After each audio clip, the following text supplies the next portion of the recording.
Hello everybody, this is Fernando for the latest Mysteries and Oddities video. Well, alright, another entry here based on one of your newer suggestions. This one though following a theme that I had now tied with two other past videos, those involving the disappearance of a person and then the mysteries associated with them. So it seems like there are a lot of fans of this series, at least based on the views of those past videos. I've included the links below in case you wanted to check them out, but it is fascinating. Like, it is something where you want to hear this information and then try to solve it, because even after all these years, no doubt with what's happened with the person and then everyone, family members, friends, whoever knew this person, if there's still just a chance that something could be solved or help bring closure, then absolutely, that's why this stuff still remains within people's minds even after so many years. Such is the case with this mystery. I picked it as well because it happens to do with something happening here in Austin, Austin, Texas. So I've done that, another video of that with the TCBY murders and how that remains unsolved. I'll go ahead and I'll include the link for that one below too, if you haven't had a chance. It just celebrated, actually, unfortunately, an anniversary, and it still remains unsolved. So here's another case, in this case of a little girl who didn't disappear, but instead her lifeless body was found near her home, and to this day it remains unsolved as to how she died. And it also has to do with a very prominent, in this case, musician, at least by association. So that's why it gained so much traction so many years back. So it has to do with this, the mystery of the death of Katherine Korzilius. I hope I'm saying that last name correctly, but yes, here's all the information associated with that tragic tale. So who was Katherine Korzilius? Well, she was actually the daughter of a manager, parents in this case, Nancy and Paul Korzilius. Paul, however, was the manager for the rock star John Bon Jovi. So I just mentioned that when it had to do with a very famous musician, yes. In this case, his manager had a daughter, Katherine Korzilius, and so what happened to her, of course, eventually led to John Bon Jovi trying to help with this case and then do some other dedications, and I'll talk about that more here in a minute. So on a fateful day involving, in this case, August 7th, 1996, Katherine at that time was 6 years old. There was a subdivision there within the Austin area, and I'll include a picture of it here. It was called Elder Circle. It's there apparently in some upscale part of Austin. I haven't heard of that part myself, only because I live here in Austin, but at the same time there's a lot of places that I really have never even visited before. But this place is one of the more prominent locations because it has homes there that are in the high six figures. I know in some other states, high six figures is just your average everyday home, but here in the Austin area, at least for now, it's something considered high. Pricing is going high every day, but still, if you have something like this, a gated community with a small number of families, large homes, lots of places that are considered safe, in other words, for children, that's why this case stands out so much, because of what happened to her on this day. So again, there in Elder Circle, back on August 7th, 1996, Katherine and her mother Nancy were going through a ritual that apparently they had done for a long time. And this is where they simply go into their gated community, they go into the mailbox area, Katherine comes out of her car, in this case out of her mom's car, and then picks up the mail, hands it to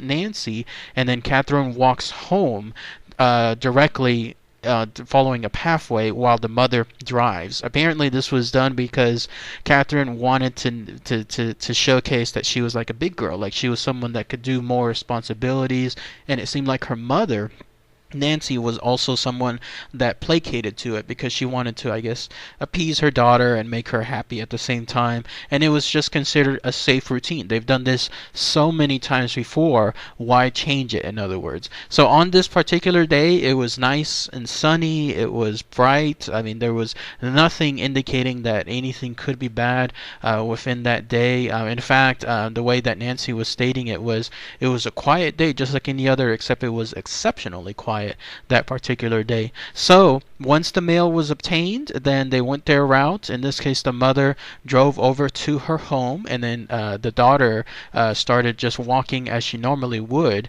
Katherine did back to the home. Naturally, she'd getting there later than the mother because the mother is driving and Katherine is walking.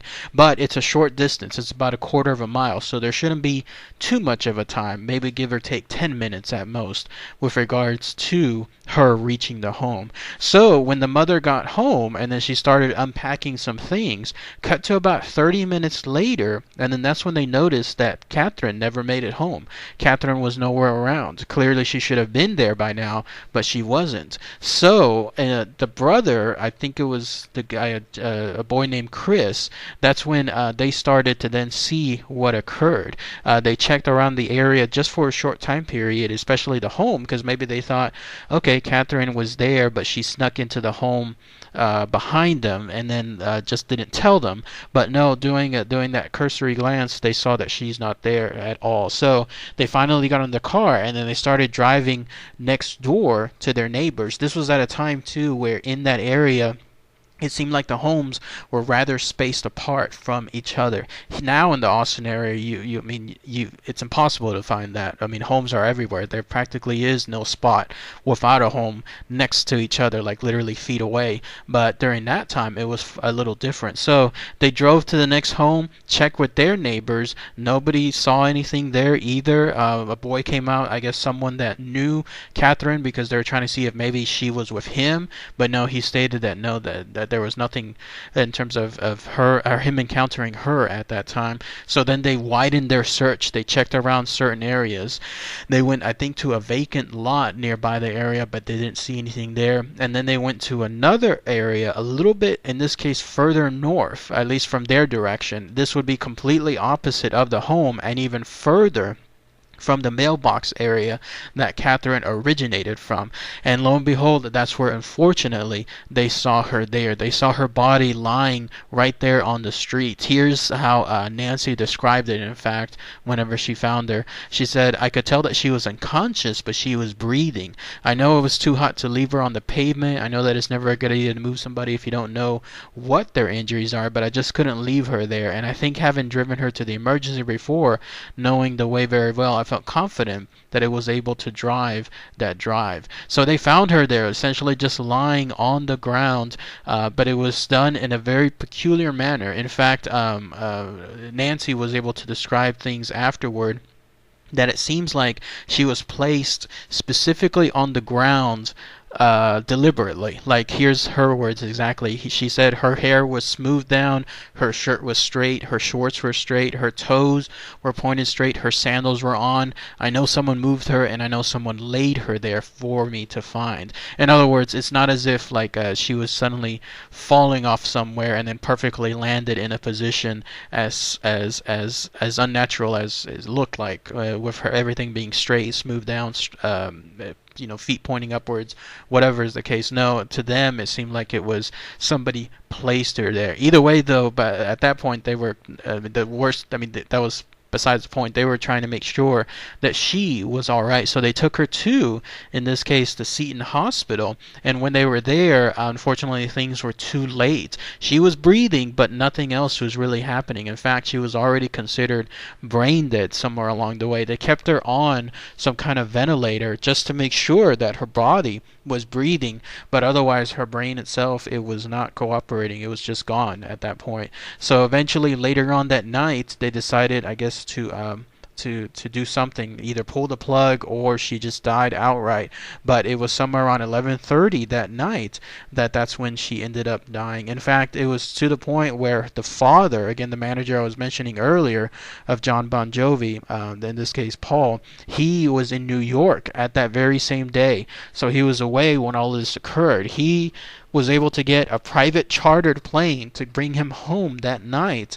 But unfortunately, he arrived at 12:30 in the morning, and she was pronounced dead at 11:30, just an hour before. So pretty tragic circumstances all around.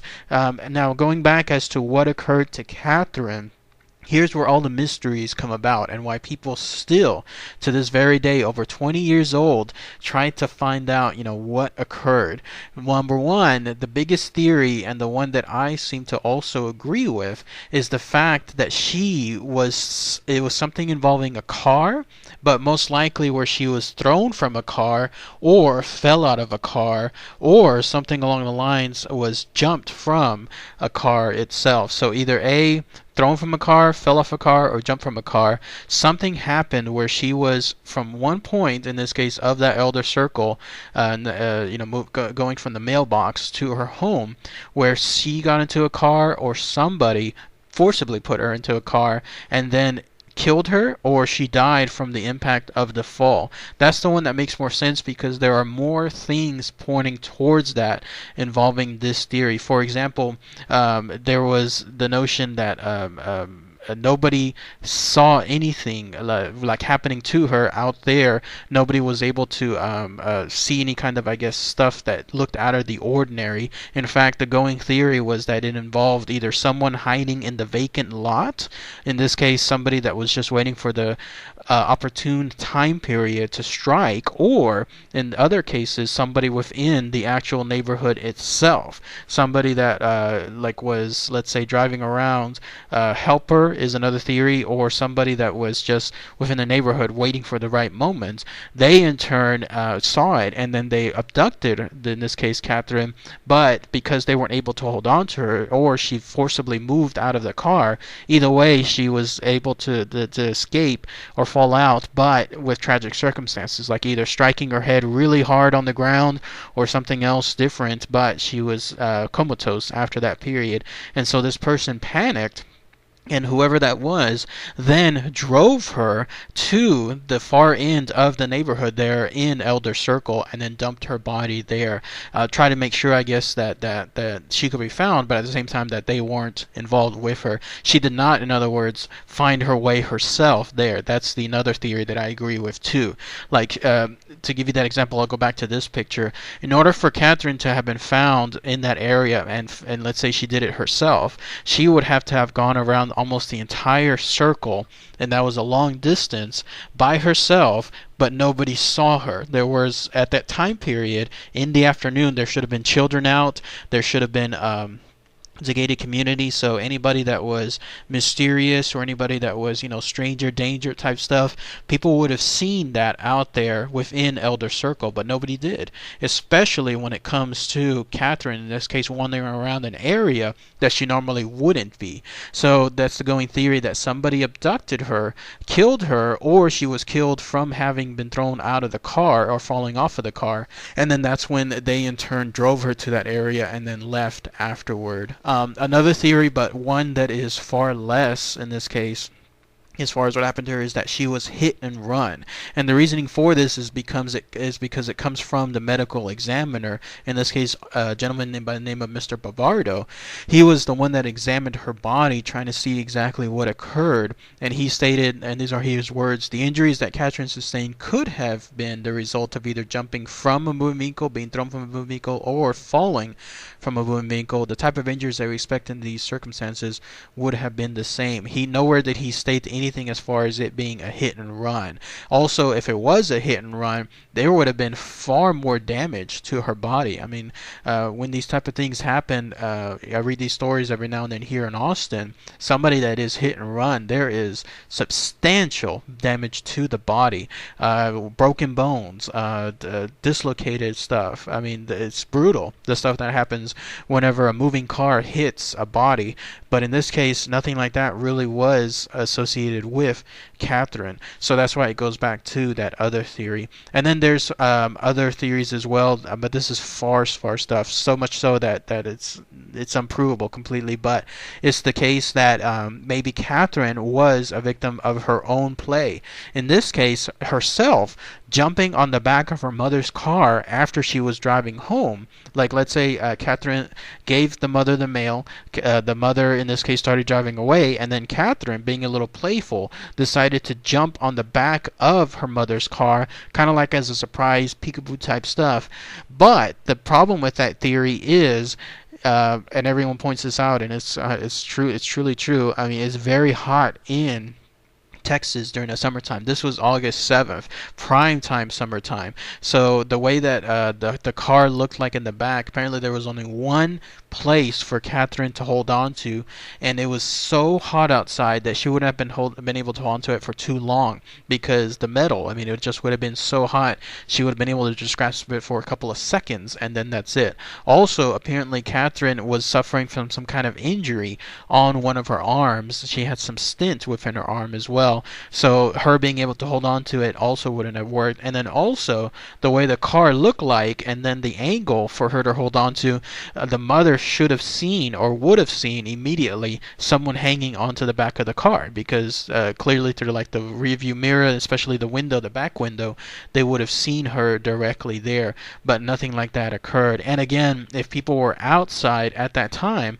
they would have seen her hanging on to the back of the car as well, but nothing points to that direction. But that's just another theory involving this tragedy. And yet another one, again, also so far-fetched, is the fact that some people question why the father Paul was in New York at that time, because this was apparently her daughter's birth, like it was his birthday, in other words. So why was he away from the family when he should have been celebrating at home, especially with the daughter? But of course, it could be pointed out easily, he was the manager, in this case, of a world-known musician working in New York, taking care of business. In his case, it should be quite common working on birthdays, and some people, you within my listening audience especially, I'm sure some of you have worked on your birthdays too, so that just gets thrown out the window, because some of those theories pointed to him being involved or doing something along those lines, but nothing, of course, that's just 100% false, nothing like that. But yes, even to this very day, this thing just remains a big mystery. Nobody has ever solved it. There is an open reward for it too. At the time, it was $5,000 in terms of information leading to the answer as to what happened to Katherine. And there was even a private investigator hired by the family. A canine unit was brought out as well. The body was like the scent of the body, the canine was able to point towards the vacant lot, again pointing to the direction that somehow she was abducted from that area, but then it was gone, like because the canine was not able to trace it afterwards, again pointing that she was placed into some car after she was abducted. But nothing else came about from it. The private investigators couldn't find anything. The canine unit couldn't find anything. That reward is still outstanding, and this case is still open, wide open in the Austin area. I imagine like every 5-10 years, someone else is assigned to this case out of the blue to try to figure out what occurred. And then as far as John Bon Jovi, I was mentioning earlier, his dedications, sure enough, he created an album, and then within the album there's a track pointing to the date of her, something along those lines with regards to his memorial to her, because clearly like him and the manager were very close, so hanging out so often, in this case with family, it was in this case her death impacted him tremendously. But yes, when he created a new CD at that time, there was a track entitled August 7th 4:15, which was a tribute again to Katherine. And then for the video of that track, himself and another actress, Demi Moore, they played a couple whose child was killed by hit and run, so they in turn also made that dedication to her.